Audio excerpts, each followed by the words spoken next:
Now, dozens of councils are about to get new powers, allowing them to fine motorists for dodgy driving. Local authorities will be able to fine millions of drivers for mistakes such as driving in a bus lane, making an illegal U-turn and getting caught in a yellow box. These fines could be as high as £105.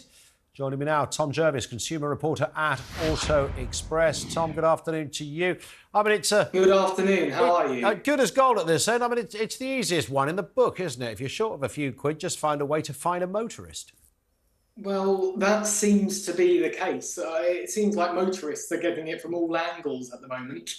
You know, so not only have you got these fines, but you've got spiralling insurance costs, you've got the high prices of electric cars, which you don't have any incentive anymore. That's been discontinued.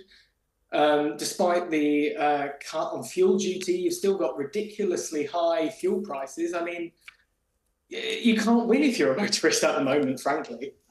And it's always, I mean, I've never understood the answer to, what do you do with, parking tickets and the obvious things like that. Look, you can't have anybody just parking anywhere. You can't have parking tickets too low because people would just treat it like paying for parking. I'll pay £3, doesn't matter. And similarly with other alleged offences. But nonetheless, you haven't got to know much about law and order to conclude that it does seem a bit steep to be saying, look, we're going to charge you £105 because you drove your car into the wrong coloured paint on the road. I mean, this is hardly second-degree murder. This is not a terrible crime. And yet the penalties are way disproportionate to what's going on here. Oh, well, of course. I mean, recently you've had the government talking about low-traffic neighbourhoods, which essentially they cordon off a certain part of a neighbourhood and you say you can only drive in here unless you're a taxi, you're a motorcycle, or you've got a permit. Now, a recent study by the government actually showed that councils are installing these low-traffic neighbourhoods and an average of 58% of people living around there actually don't know that it exists. And then you've got statistics such as sort of, on average, you've got over 36,000. These low-traffic neighbourhoods were brought in around 4 years ago. If over that time an average LTN has brought in around £36,500, yep, and the average fine for one of those starts at £130, and if you don't pay it, if you pay it within 2 weeks, you can have it for £65. Just a little bit of rough maths there. Again, of course, there are exceptions to this. You're looking at, on average, each one bringing in over that time about £1.9 million.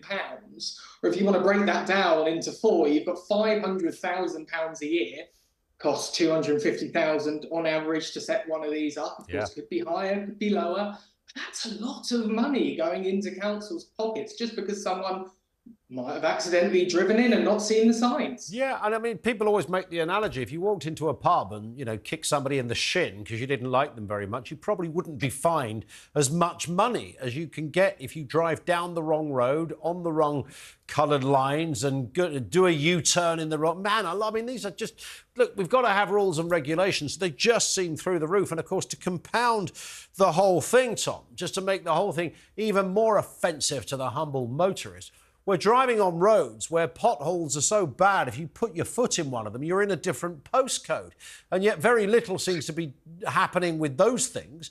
At the same time, councils are now trousering millions of pounds. And this was work that used to be done by the police, of course, which is why this story is interesting, that now 10 million people live in areas where local authorities can fine you, not the old bill. And yet at the same time, we're driving on some of the worst road conditions we have ever seen.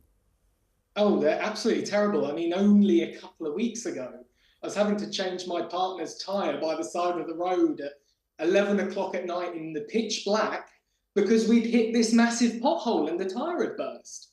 I mean, they reckon we've got over 1 million potholes littering UK roads. Yeah.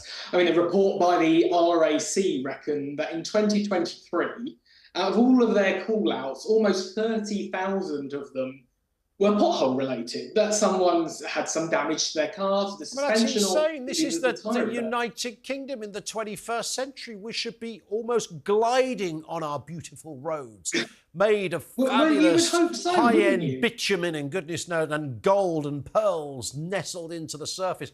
And yet here we are in what looks like you drive down some roads and you actually look at them and think, am I meant to drive down this road? It's so bad. It visually looks as if it's a clear danger. We will speak again, Tom. I'm sorry to cut in. We've got lots to get on with at this end. Tom Jervis is the consumer reporter at Auto Express. Thank you to you.